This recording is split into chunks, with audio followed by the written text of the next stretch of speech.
شروع اللہ کا نام لے کر جو بڑا مہربان نہایت رحم والا ہے۔ جو چیزیں آسمانوں میں ہیں اور جو چیزیں زمین میں ہیں سب اللہ کی تسبیح کرتی ہیں، اور وہ غالب ہے، حکمت والا ہے۔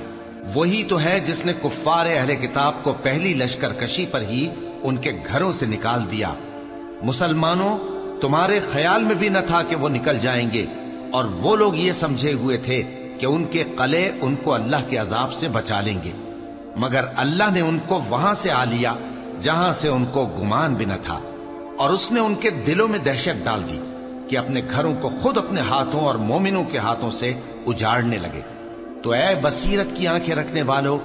عبرت حاصل کرو۔ اور اگر اللہ نے ان کے بارے میں جلا وطن کرنا نہ لکھ رکھا ہوتا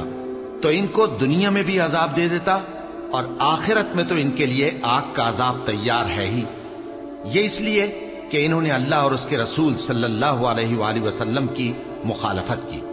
اور جو شخص اللہ کی مخالفت کرے تو اللہ اسے سخت عذاب دینے والا ہے۔ مومنوں، کھجور کے جو درخت تم نے کاٹ ڈالے یا ان کو ان کی جڑوں پر کھڑا رہنے دیا، سو یہ اللہ کے حکم سے تھا، اور اس سے مقصود یہ تھا کہ وہ نافرمانوں کو رسوا کرے۔ اور اے مسلمانوں، جو مال اللہ نے اپنے پیغمبر کو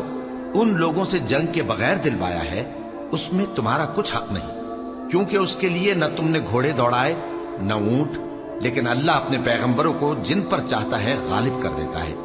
اور اللہ ہر چیز پر قادر ہے۔ جو مال اللہ نے اپنے پیغمبر صلی اللہ علیہ وآلہ وسلم کو بستیوں والوں سے دلوایا ہے، وہ اللہ کے اور پیغمبر کے قرابت والوں کے اور یتیموں کے اور حاجت مندوں کے اور مسافروں کے لیے ہے، تاکہ جو لوگ تم میں دولت مند ہیں انہی کے ہاتھوں میں نہ گردش کرتا رہے، اور جو چیز تم کو پیغمبر صلی اللہ علیہ وآلہ وسلم دیں وہ لے لو، اور جس سے منع کریں اس سے باز رہو، اور اللہ سے ڈرتے رہو، بے شک اللہ سخت عذاب دینے والا ہے۔ اور ان ضرورت مند مہاجروں کے لیے بھی جو اپنے گھروں اور مالوں سے خارج اور جدا کر دیے گئے ہیں، جو اللہ کے فضل اور اس کی خوشنودی کے طلبگار اور اللہ اور اس کے پیغمبر کے مددگار ہیں، یہی لوگ سچے ہیں۔ اور ان لوگوں کے لیے بھی جو مہاجرین سے پہلے اس گھر یعنی مدینے میں مقیم ہیں اور ایمان میں مضبوط ہیں، اور جو لوگ ہجرت کر کے ان کے پاس آتے ہیں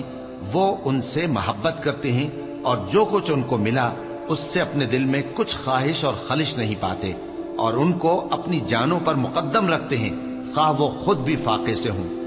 اور جو شخص خود غرضی سے بچا لیا گیا تو ایسے ہی لوگ بامراد ہیں۔ اور ان کے لیے بھی جو ان مہاجرین کے بعد آئے اور دعا کرتے ہیں کہ اے پروردگار، ہمارے اور ہمارے بھائیوں کے جو ہم سے پہلے ایمان لائے ہیں گناہ معاف فرما، اور مومنوں کی طرف سے ہمارے دل میں کینہ و حسد نہ پیدا ہونے دے۔ اے ہمارے پروردگار، تو بڑا شفقت کرنے والا ہے، مہربان ہے۔